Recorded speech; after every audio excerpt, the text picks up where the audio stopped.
بھائی ہے کوئی عقل مند انسان جہاں کتے نے بھونکا تو وہ بھی بھونکے؟ نہیں آپ کہتے ہیں ہم کو کتا تھوڑی ہوں، وہ کتا ہے، وہ بھونک رہا ہے. جب کوئی گالی دے رہا ہے وہ بھونک رہا ہے، تم بھی اگر ساتھ میں بھونکو گے تو تم میں اور اس میں فرق کیا رہے گا؟ یہ روح کی آواز ہے. مگر نفس کہے گا نہیں، بےزتی ہو جائے گی، بے عزتی ہو جائے گی، اس نے گالی دی فوراً گالی کا جواب گالی سے دو. اور پھر کیا ہوتا ہے؟ اس نے ایک گالی دی، تم نے گندی گالی دی، جھگڑا ہو گیا، ایک دوسرے کو مارا پیٹا، ایک ہاسپٹل اور ایک قبرستان.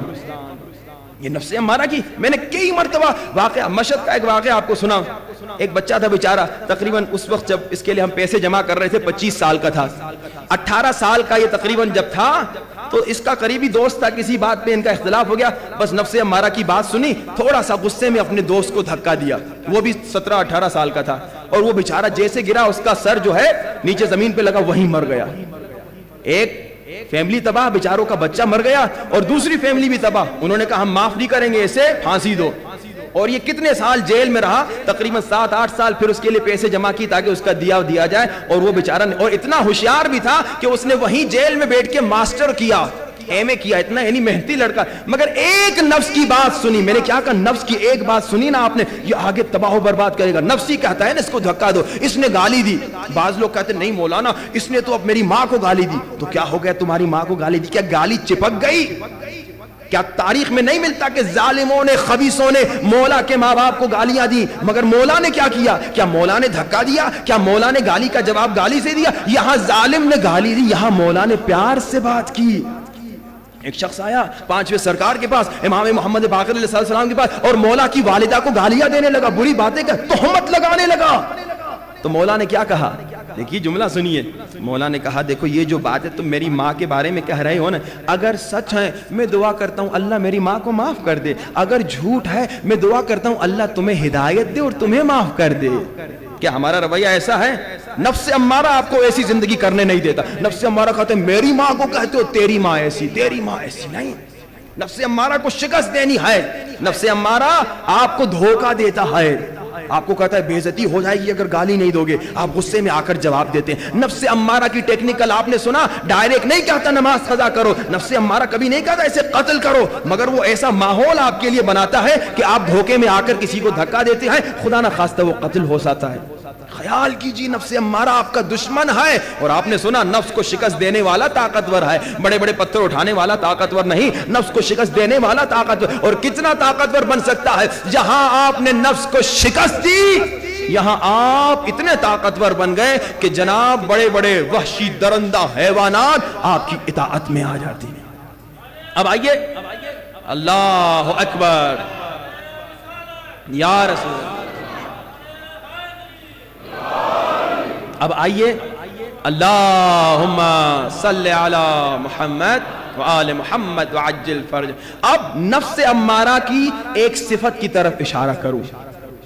نفس امارہ کی بہت صفات ہیں، صرف ایک صفت پہ شاید گفتگو ہو سکے گی، اور انشاءاللہ کل پھر نفس امارہ کو شکست دینے کا طریقہ. بہت وسیع موضوع تھا، خمسے کے لیے نہیں تھا، کم سے کم 30 دن کے لیے تھا، مگر اس کو میں اب خلاصہ کر کے آپ کو مین پوائنٹس دوں گا انشاءاللہ. جس کو زیادہ نفس امارہ کے بارے میں جاننا ہے تو شہید دستغیب کی کتابیں ہیں، اس کا مطالعہ کرے، قلب سلیم پڑھے، جہاد اکبر کرے، جہاد با نفس پڑھے، جہاد اکبر کتاب کا نام ہے وہ پڑھے. اسی طرح 40 حدیث مولا امام خمینی کی کتاب ہے وہ کتاب پڑھے. کئی دیگر اور کتابیں ہیں، نفس امارہ کو کیسے شکست دے اس کے بارے میں ڈیٹیلڈ اس میں موٹی موٹی کتابیں ہیں، ان کو پڑھیں انشاءاللہ تاکہ نفس کو شکست دے سکیں. کیونکہ آپ نے سنا مولا نے کیا فرمایا، یہ آپ کا وہ دشمن ہے جو ہمیشہ ساتھ رہتا ہے. یہ میدان جنگ سے جو شخص آیا اسے اللہ کے رسول نے کہا مرحبا تم جہاد اصغر کر کے آ رہا ہے، جہاد اکبر نفس کو شکست دینا، کیونکہ یہ ہمیشہ ساتھ رہتا ہے، قدم قدم پہ دھوکہ دیتا ہے تاکہ آپ کی دنیا بھی تباہ ہو آخرت بھی تباہ ہو.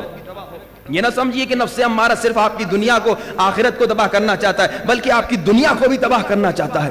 کئی مثالیں ہیں، ان تمام مثالوں کو میں چھوڑ رہا ہوں تاکہ مین آپ کو باتیں سناؤں. اب نفس امارہ کی ایک صفت. اچھا یہ صفت کیوں میں بتا رہا ہوں؟ تاکہ آپ دشمن کو پہچان تو لیں. جب آپ میدان جنگ میں لڑ رہے ہیں تو آپ کو اگر پتا نہ ہو دشمن کی ٹیکنیک کیا ہے، دشمن کا حملہ کرنے کا طریقہ کیا ہے، تو پھر آپ اس کے ساتھ کیسے لڑیں گے؟ اگر دشمن کو شکست دینی ہے تو آپ نے جاننا ہے کہ دشمن کہاں سے حملہ کرتا ہے، کیسے حملہ کرتا ہے. اب نفس امارہ کی پہلی صفت جس پہ آج اور کل انشاءاللہ مختصر گفتگو ہوگی وہ کیا ہے؟ نفس امارہ خود سے خوشگمان ہے، دوسروں سے بدگمان. اگر یہ صفت آپ کے اندر ہے تو سمجھیے نفس امارہ موٹا ہے، ابھی اسے ڈائٹ کروائیے اور اس کو جوگنگ کروائیے، تھوڑا سا پتلا ہو جائے. نفس امارہ کو شکست دینی ہے. خود سے خوشگمان، میں پرفیکٹ اور سب میں عیب. اسی لیے تو لوگ غیبت کرتے ہیں. جو لوگ غیبت کرتے ہیں آپ سمجھتے ہیں کیوں کرتے ہیں؟ کیونکہ خود کو پرفیکٹ سمجھتے ہیں، دوسروں کو عیبدار سمجھتے ہیں. اور یاد رکھیے یہ جو غیبت آپ کرتے ہیں کتنا خطرناک کام ہے. الغیبت اشد من الزنا، زنا سے بڑا گناہ ہے. خدا را غیبت کرنا چھوڑ دیں. مگر جو غیبت کرتا ہے کیوں کرتا ہے؟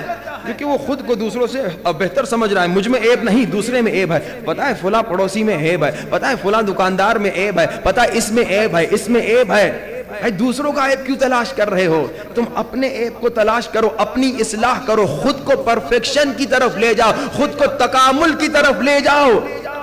اور ہماری زندگی کیا ہو گئی ہے؟ دوسروں کے عیب نکالتے اسی میں زندگی گزار دیتے ہیں. خدا را یہ نفس کی خطرناک صفت ہے.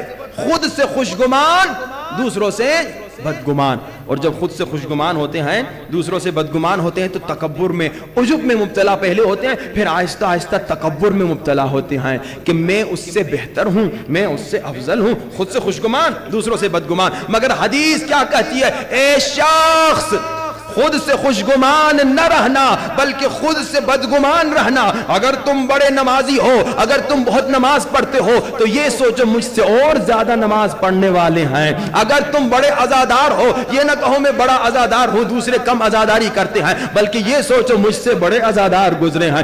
اگر تم خمس دیتے ہو، یہ نہ کہو کہ دوسرے خمس نہیں دیتے، یہ دیکھو کہ ایسے بھی گزرے ہیں جن کا لاکھوں کروڑوں خمس ہے پھر بھی وہ خمس دیتے ہیں. یعنی کبھی یہ نہ کہو کہ میں پرفیکٹ ہوں، ہمیشہ کہو میں کم ہوں، دوسرے مجھ سے بہتر ہیں. اب حدیث سنیے. حدیث میں ملتا ہے اگر تم نے کسی بوڑھے شخص کو دیکھا، بوڑھا شخص، بوڑھا ہے بالکل 60-70 سال کا، تم سے بڑا ہے. جب تم نے کسی بوڑھے شخص کو دیکھا، یہ نہ کہنا کہ یہ بوڑھا ہے اس نے گناہ زیادہ کیے ہیں، بلکہ یہ کہنا یہ عمر میں مجھ سے بڑا ہے، اس کے نیک عمل مجھ سے زیادہ ہیں. یہ ہے روح کی آواز، یہ ہے نفس لوامہ کی آواز. کیونکہ نفس امارہ کو جب آپ شکست دیں گے پھر دوسری لیول ہے نفس لوامہ. آپ نے نفس امارہ کو نفس لوامہ بنانا ہے. نفس لوامہ کیا ہے؟ خود سے بدگمان، میں کچھ بھی نہیں، میں نے اور محنت کرنی ہے. اور دوسروں سے خوشگمان، سب مجھ سے بہتر، یہ مجھ سے زیادہ نمازی ہے، یہ مجھ سے زیادہ روزے دار ہے. اگر تم نے کسی کو دیکھا جو عمر میں تم سے زیادہ ہے، کہو کہ اس کے نیک عمل مجھ سے زیادہ ہیں، یہ مجھ سے بہتر ہیں. اگر کسی کو خود سے چھوٹا دیکھا، چھوٹے چھوٹے بچے، تو فوراً کہو یہ مجھ سے چھوٹا ہے، عمر میں مجھ سے چھوٹا ہے تو اس کے گناہ کم ہیں. یہ ہے نفس لوامہ، یہ ہے روح. مگر نفس امارہ مضبوط ہوگا، پتہ ہے کیا کہے گا؟ کسی بڑے کو دیکھو گے نفس امارہ کہے گا اس کے گناہ مجھ سے زیادہ ہیں، یہ مجھ سے کم تر. کسی چھوٹے کو دیکھو گے نفس امارہ کہے گا اس کی عبادت مجھ سے کم تر، میں اس سے بہتر.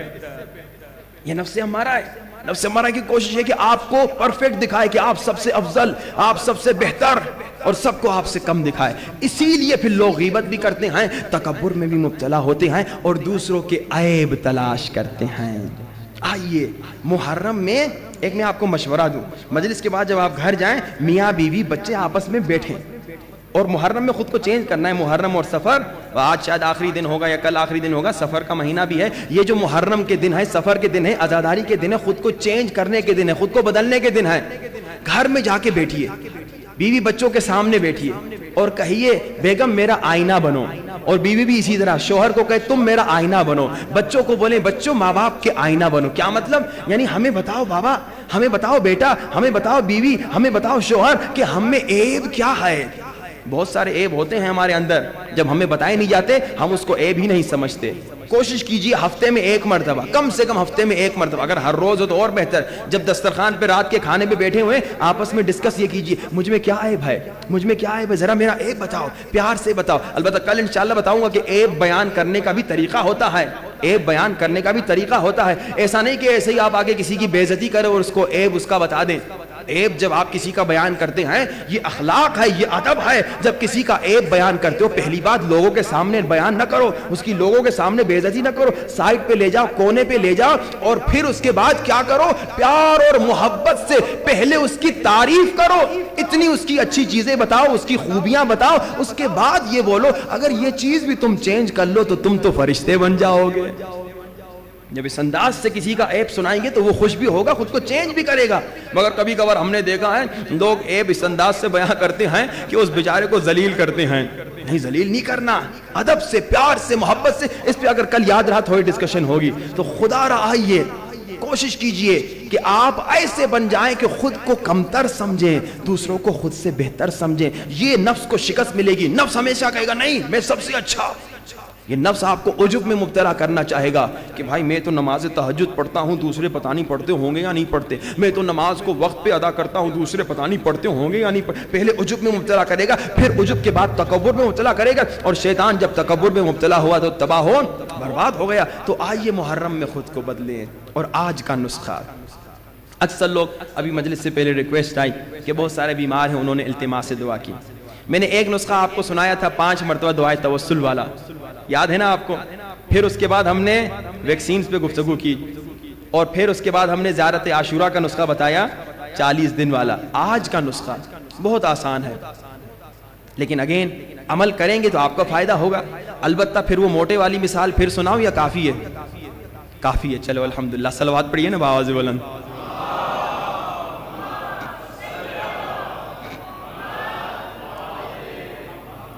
تو کوشش یہ ہو, جو نسخے بتا رہا ہوں یہ ناممکن کو ممکن کرتے ہیں. کل میں نے قسم کھائی تھی, آج پھر قسم کھانے کو تیار ہوں. ناممکن ممکن ہو جائے گا اہل بیت کے نسخوں سے.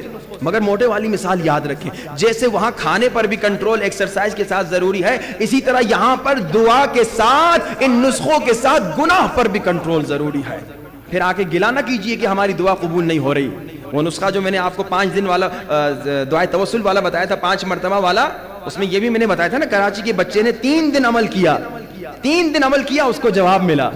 کبھی کبھار بعض لوگوں کو 40 دن کے بعد بھی جواب نہیں ملتا. کیوں؟ چونکہ ان کے اعضاء ابھی پاک نہیں ہیں, ابھی وہ گناہ میں مبتلا ہیں, ابھی کہیں نہ. دیکھیے ایک جھوٹ آپ بولیں گے 40 دن دعا قبول نہیں ہوگی, ایک لقمہ حرام 40 دن دعا قبول نہیں. دیکھیے یہ ساری رکاوٹیں, کل جملہ میں نے بتایا مولا علی کا کہ اللہم اغفر لی الذنوب التی تحبس الدعاء, بعض گناہوں کی وجہ سے آپ کی دعائیں جیل میں چلی جاتی. اب انشاءاللہ ان شرائط دعا کو ذہن میں رکھتے ہوئے آج کا نسخہ بیماروں کے لیے, کل بھی ایک بیماروں کے لیے انشاءاللہ کینسر کا نسخہ بتاؤں گا. آج انشاءاللہ یہ والا آسان نسخہ ہے, کل والا ذرا سخت نسخہ ہے, لیکن انشاءاللہ خدا نہ خواستہ جس کو اگر بیماری ہو تو اس پہ عمل کرے گا, یقیناً وہ نتیجہ دیکھے گا. آج کا نسخہ کیا فرمایا؟ فرمایا یہ جو بٹن ہے نا تمہارا, اس کو کھولو, پھر ذرا یوں اپنا سر تھوڑا سا اندر ڈالو, پورا اندر نہ ڈالو کہ تمہارا سر اندر چلا جائے, لیکن تھوڑا سا یہ بٹن کھول کے سر نیچے کی طرف کرو, اور 1 مرتبہ اذان پوری شیعہ والی. اور یہ نسخہ ان خبیثوں کے کام نہیں آئے گا, کیونکہ وہ تو کہہ رہے ہیں علی مولینا نکال دو.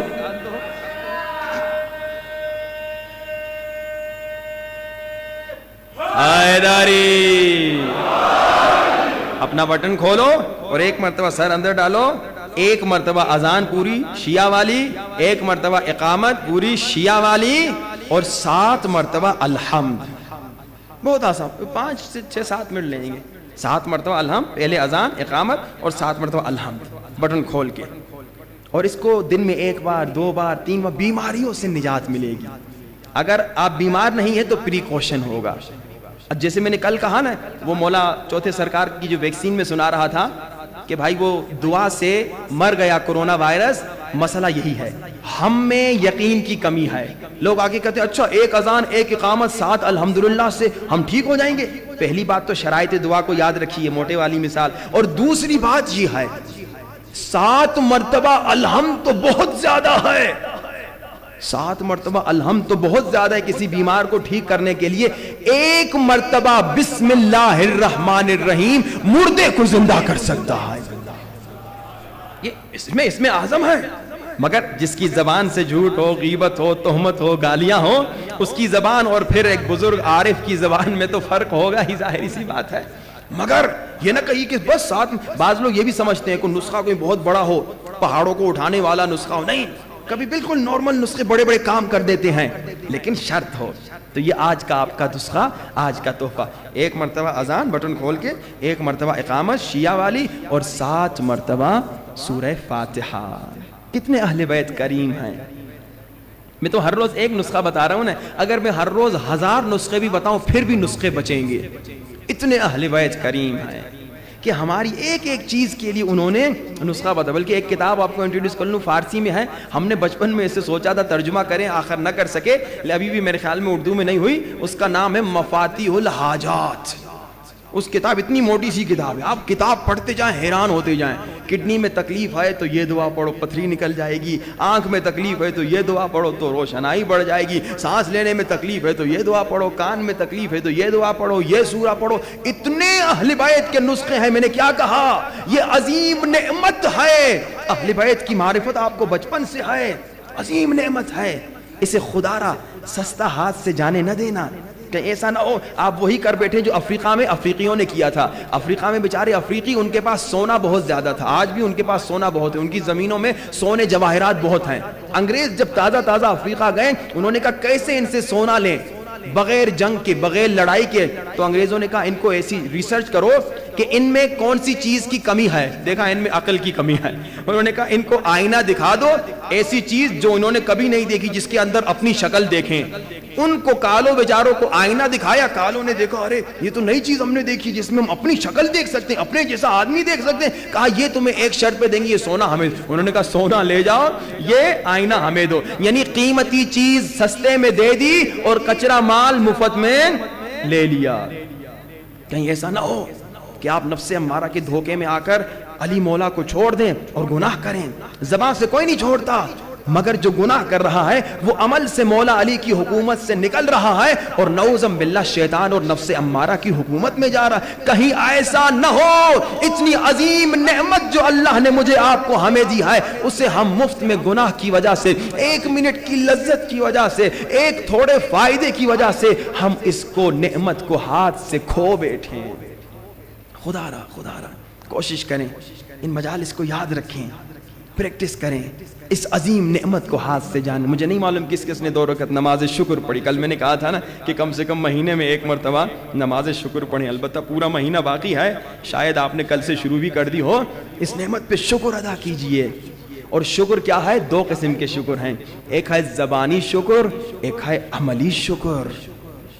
زبان سے شکر یعنی الحمدللہ خدایا تیرا شکر تو نے مجھے شیعہ بنایا، 2 رکعت نماز پڑھی، یہ عملی شکر ہے. آنکھ سے گناہ نہیں کیا، یہ عملی شکر ہے. مولا میں گناہ آنکھ سے اس لیے نہیں کر رہا کیونکہ آپ ناراض ہوں گے. ظاہراً یہ لڑکی خوبصورت ہے، شیطان کہہ رہا ہے دیکھو، ظاہراً مزہ ہے، مگر کیونکہ آپ ناراض ہوں گے میں نہیں دیکھوں گا. گانا سننے میں ظاہراً تو مزہ آ رہا ہے، میٹھی میٹھی آواز ہے، شیطان کہہ رہا ہے سنو، نفس امارہ کہہ رہا ہے سنو، مگر شکر اس نعمت کا، علی کی نعمت کا، علی کی ولایت کا شکر. مولا شیطان کہہ رہا ہے گانے سنو، نفس امارہ کہہ رہا ہے سنو. یہ کبھی سنے بھی تھے پہلے لیکن اب نہیں سنوں گا کیونکہ آپ ناراض ہوں گے. میں آپ کو ناراض نہیں کرنا چاہتا. بس یہ اپنی زندگی کی روٹین بنا دیجئے کہ میں ہر کام کروں گا مولا کی خوشی کی خاطر اور ہر برائی کو چھوڑوں گا مولا کی خوشی کی خاطر. وہ جملہ جو میں نے تیسری مجلس میں کہا تھا، عاشق معشوق کا کبھی دل نہیں دکھاتا. آئیے کوشش کریں آج کے بعد ہمارے کسی عمل سے مولا کا دل نہ دکھے، کیونکہ ہمارا ہر عمل جو ہے نا مولا کو دکھایا جاتا ہے. مولا امام زمانہ کو ہمارا ہر عمل دکھایا جاتا ہے. جب ہم نامحرم کو دیکھتے ہیں، جب ہم گالی دیتے ہیں، جب ہم لڑتے ہیں، جب ہم کسی بزرگ کی توہین کرتے ہیں، جب ہم ماں باپ کے ساتھ بدتمیزی کرتے ہیں، یہ سب مولا کو دکھایا جاتا ہے.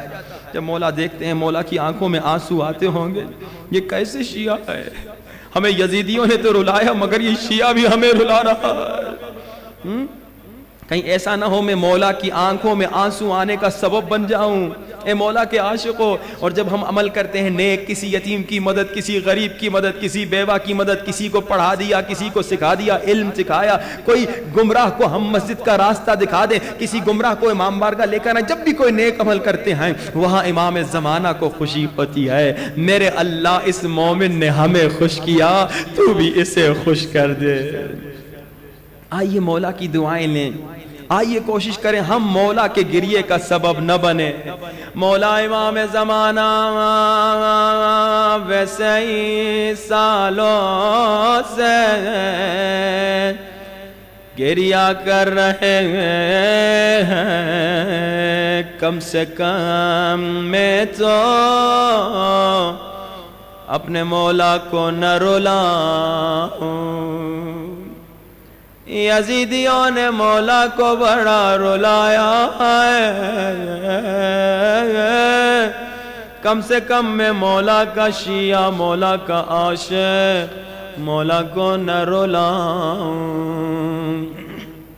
آئیے کوشش کریں آج روتی ہوئی آنکھوں سے مولا امام زمانہ کو بلائیں. روتی ہوئی آنکھوں سے آنکھوں کو بند کیجئے، سینوں پہ ہاتھ رکھیے، آنکھوں کو بند کیجئے، تصور کیجئے مولا عباس کے حرم میں آئے اور بلند آواز سے کہیں السلام علی الحسین وعلی علی ابن الحسین وعلی اولاد وعلی اصحاب. بلند آواز سے آنکھوں کو بند کرو، تصور کرو مولا عباس کی زری کے سامنے ہو اور بلند آواز سے سلام کرو السلام علی الحسین وعلی علی ابن وعلی اولاد الحسین وعلی اصحاب. آنکھیں بندوں، تصور کیجئے مولا عباس کے حرم میں ہیں. ایک مومن کہتا ہے میں مولا عباس کے حرم میں آیا، اچانک میں نے دیکھا ایک مومنہ حضرت عباس کی زری کی طرف دیکھ کر حضرت عباس سے باتیں کر رہی ہے. مومن نے کہا میں ساتھ کھڑا ہوا تھا، میں نے ذرا باتوں پہ غور جو کیا، میں نے دیکھا یہ مومنہ کہہ رہی ہے عباس تجھ سے یہ توقع نہیں تھی. مومن جب دیکھتا ہے کہ یہ خاتون ذرا بے ادبی سے بات کر رہی ہے، مومن نے کہا اے مومنہ میرے مولا کے ساتھ بے ادبی سے بات نہ کر. مومنہ کہتی ہے تیرا کیا جائے، میں اپنے مولا سے باتیں کر رہی ہوں، مجھے مولا سے باتیں کرنے دے. یہ مومن کہتا ہے ذرا بتا ہوا کیا ہے جو تو عباس سے ایسے باتیں کر رہی ہے. مومنہ کی آنکھوں میں آنسو آ گئے. مومنہ کہتی ہے میں عراق کے ایک گاؤں کی رہنے والی ہوں، ہر سال 40 میں ہمارے گاؤں سے قافلہ آتا ہے. اس مرتبہ جب قافلہ آ رہا تھا میں بھی آنا چاہ رہی تھی اور میں اپنے ساتھ اپنی 2 بیٹیوں کو بھی لانا چاہ رہی تھی، مگر میرے شوہر نے کہا رش ہوگا، بچیاں گم ہو جائیں گی، بچیوں کو لے کر نہ جا. یہ مومنہ کہتی ہے میں نے اپنے شوہر کو کہا تجھے عباس کا واسطہ، بچیاں عباس کی امان میں لے جاؤ گے. تو کہتی ہے جیسے میں نے عباس کا نام لیا میرا میاں میرا شوہر چپ ہو گیا. اس نے کہا بچیاں عباس کی امان میں لے جا. مومن کہتا ہے پھر کیا ہوا؟ مومنہ کہتی ہے مگر رش میں میری دونوں بچیاں گم ہو گئے. اسی لیے میں کہہ رہی ہوں عباس تجھ سے یہ توقع نہیں تھی. مومن کہتا ہے اللہ کرے انشاءاللہ تیری بچیاں مل جائیں. کہتا ہے میں باہر گیا مولا حسین کی زیارت کرنے. کہتا ہے میں مولا حسین کی زیارت کر کے جب جانے لگا میں نے سوچا حضرت عباس کے حرم بھی چلا جاؤں. کربلا جانے والوں کے مزے. جب جی چاہا مولا حسین کا حرم، جب جی چاہا عباس کا حرم. کہتا ہے میں حضرت عباس کے حرم میں واپس آیا. میرے ذہن میں خیال آیا، میں نے کہا دیکھوں اس مومنہ کو تلاش کروں. کہتا ہے دور سے اسی مومنہ پہ نظر پڑی جس کے ساتھ 2 بچیاں کھڑی ہوئی تھی. کہتا ہے مجھے شک ہوا، میں ذرا قریب آیا. جب میں نے قریب آ کر دیکھا وہی مومنہ ہے. یہ مومن کہتا ہے میں نے کہا اے مومنہ دیکھا عباس کریم ہے. کیا کہا؟ کہتا ہے میں نے کہا مومنہ دیکھا عباس کسی کو خالی نہیں لوٹاتے، دیکھا عباس کتنے کریم ہیں. یہ مومن کہتا ہے جیسے میں نے کہا دیکھا عباس کتنے کریم ہیں. مومنہ رونے لگی. مومنہ نے رو کر کہا ہماری سوچ سے زیادہ کریم ہے.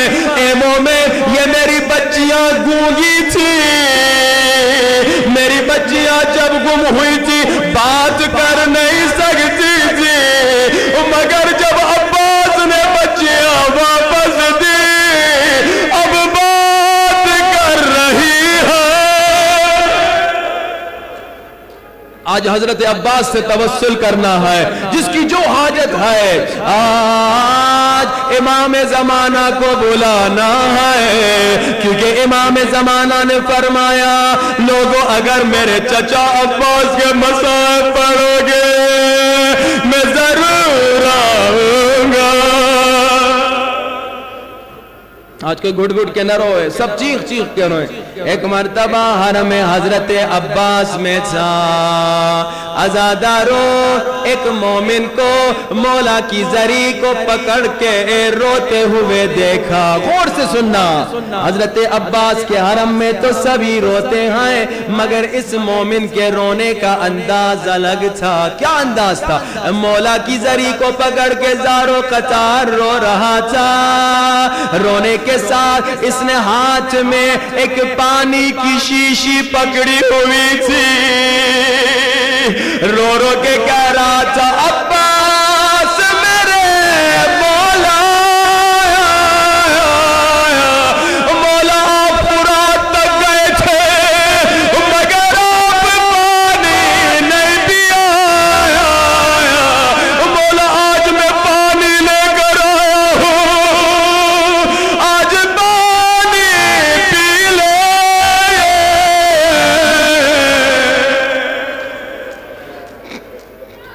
مولا آپ فرات تک گئے تھے، آپ کو پانی میں اپنا چہرہ نظر نہیں آیا، آپ کو سکینہ نظر آئے، آپ نے پانی نہیں پیا. مولا پانی پی لے.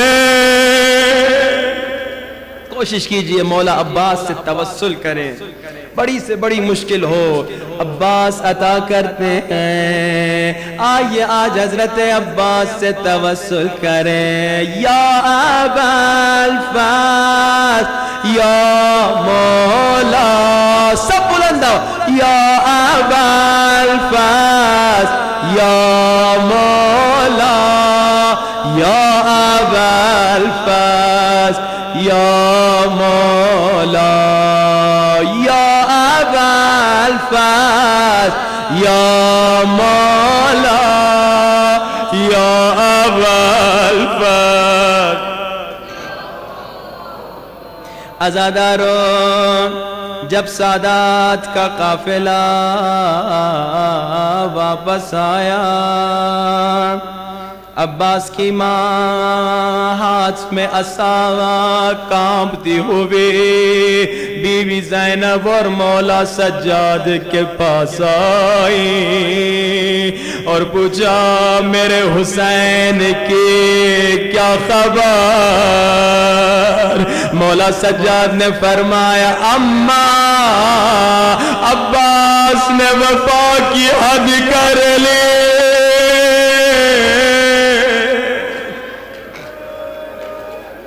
بی بی ام البنین نے فرمایا سجاد بیٹا میں عباس کے بارے میں پوچھ نہیں رہی، مجھے بتا زہرا کے لال کی کیا خبر؟ مولا سجاد نے فرمایا اماں مجھے نہیں معلوم کیا کہوں، بس اتنا کہوں گا آخری مرتبہ میں نے پھپھی زینب کو بابا کو گھوڑے پہ سوار کراتے دیکھا۔ جیسے ام البنین نے یہ سنا عجب نہیں ہاتھ لرزے ہاتھ کانپے، نجف کا رخ کیا ہوگا یا علی آپ عباس پہ ناز کرتے تھے، عباس کے ہوتے ہوئے زینب حسین کو گھوڑے پہ چڑھائے۔ اتنا سننا تھا زینب نے کہا عباس کو کچھ نہ کہیے، جب میں نے حسین کو چڑھایا عباس کے بازو نہیں تھے، عباس کو کچھ نہ کہیے۔ کوئی گھٹ گھٹ کے نہ روئے، چیخ چیخ کے رونا، اور جب آنکھوں میں آنسو آ جائے رو کر کہنا امام زمانہ جلدی آ میرے مولا۔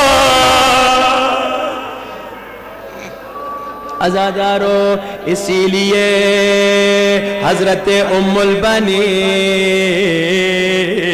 اکثر رو رو کے کہتی تھی عباس میرے بیٹے مجھے یقین نہیں آتا تیرے بازو کٹے ہوں گے، مگر عباس جب سنتی ہوں سکینہ نے تماچے کھائے تو یقین کرتی ہوں اگر عباس کے بازو سلامت ہوتے کوئی سکینہ کو تماچے نہ مارتا۔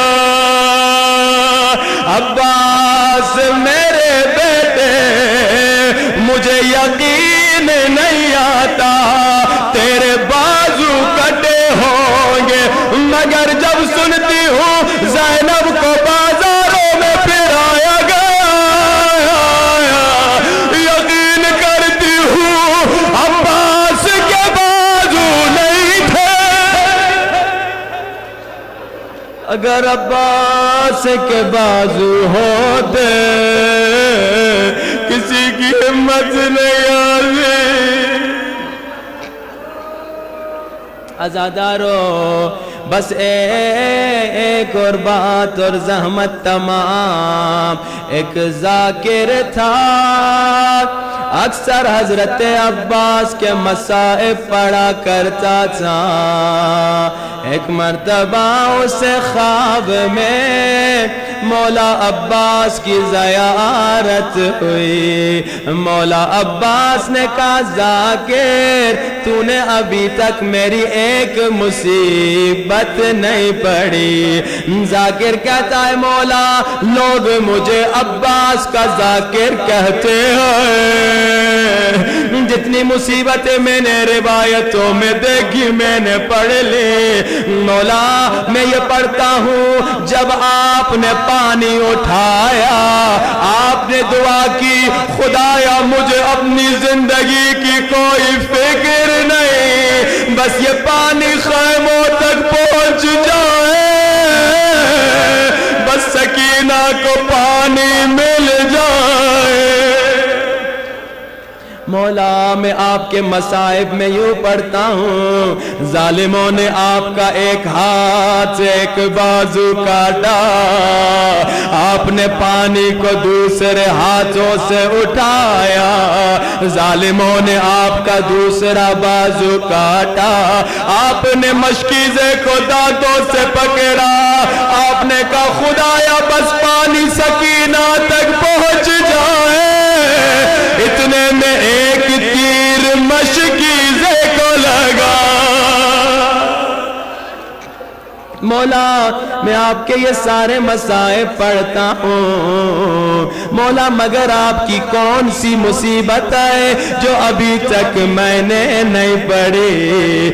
عزادارو مولا فرماتے ہیں تم نے میری ساری مصیبتیں پڑھی مگر یہ ایک مصیبت ابھی تک نہیں پڑھی۔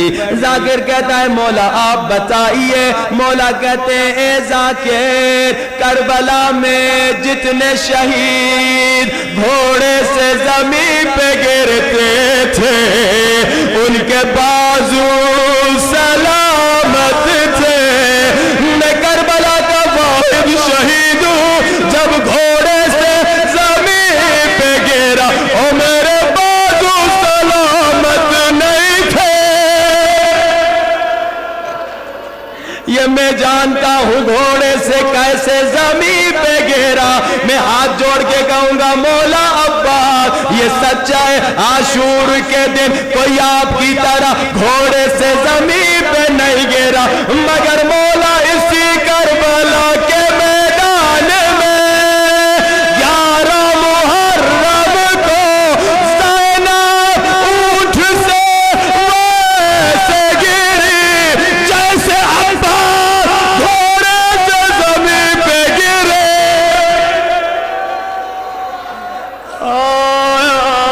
اگر کوئی بچہ پوچھے زینب کے تو بازو سلامت تھے، میں جواب نہیں دوں گا۔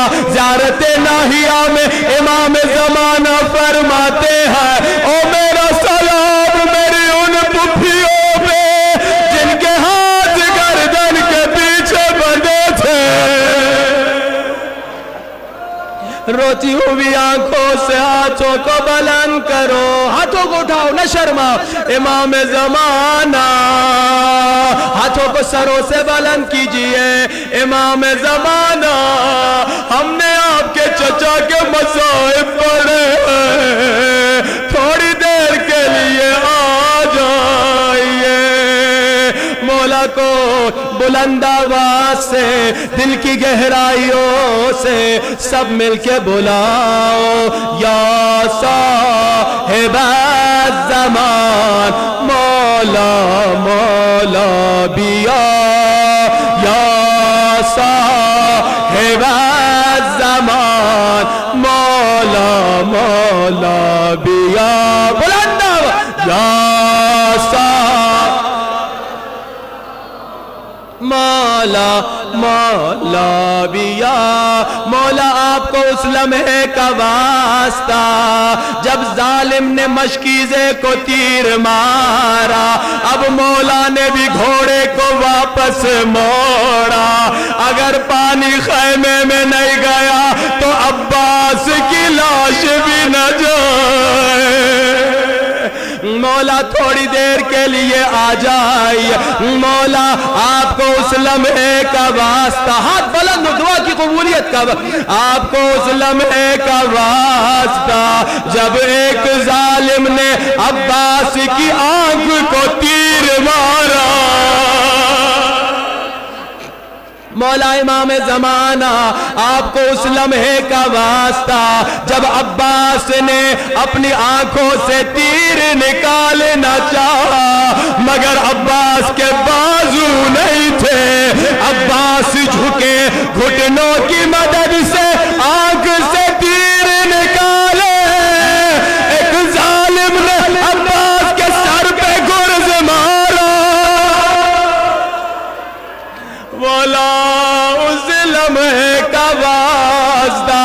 جب عباس گھوڑے سے زمین پہ گرے، جب ابن سعد نے کہا جس کو علی سے دشمنی ہے، اگر علی سے بدلہ لینا چاہتا ہے آج عباس پہ حملہ کرے. کسی نے نیزہ مارا، کسی نے تیر مارا، مولا امام زمانہ جہاں بھی ہے تھوڑی دیر کے لیے آ جائیے.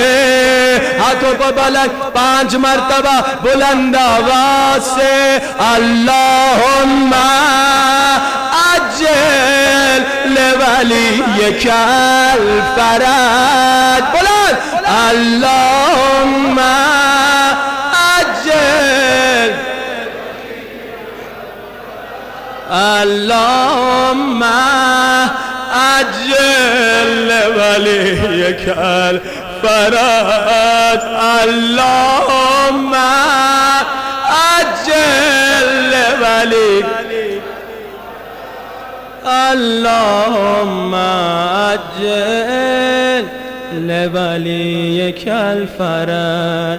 میرے اللہ تجھے عباس کے کٹے ہوئے بازوؤں کا واسطہ، امام زمانہ کا جلد ظہور فرما. میرے اللہ تجھے عباس کی مظلومیت کا واسطہ، جو بیمار ہے اسے شفا نصیب فرما. میرے اللہ تجھے عباس کی زخمی آنکھوں کا واسطہ، جن کو آنکھوں میں تکلیف ہے انہیں شفا نصیب فرما. میرے اللہ تجھے عباس کی پیاس کا واسطہ، ہمیں امام زمانہ کا حقیقی عاشق و وفادار و فرما بردار بنا. میرے اللہ جو بے گناہ قید میں ہیں ان سب کو رہائی نصیب فرما. میرے اللہ جو بے اولاد ہیں انہیں اولاد نصیب فرما. بیماروں کی شفا یابی کے لیے ہاتھوں کو پھر بلند کیجئے 3 مرتبہ بلند آواز سے. اما یجیب المضطر اذا دعاه ویکشف السوء، اما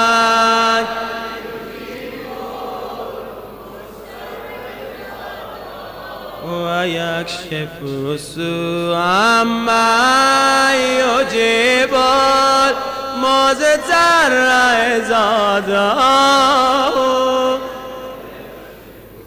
خدایا تمام بیماروں کو شفا دے، جس نے التماس دعا کی ہے.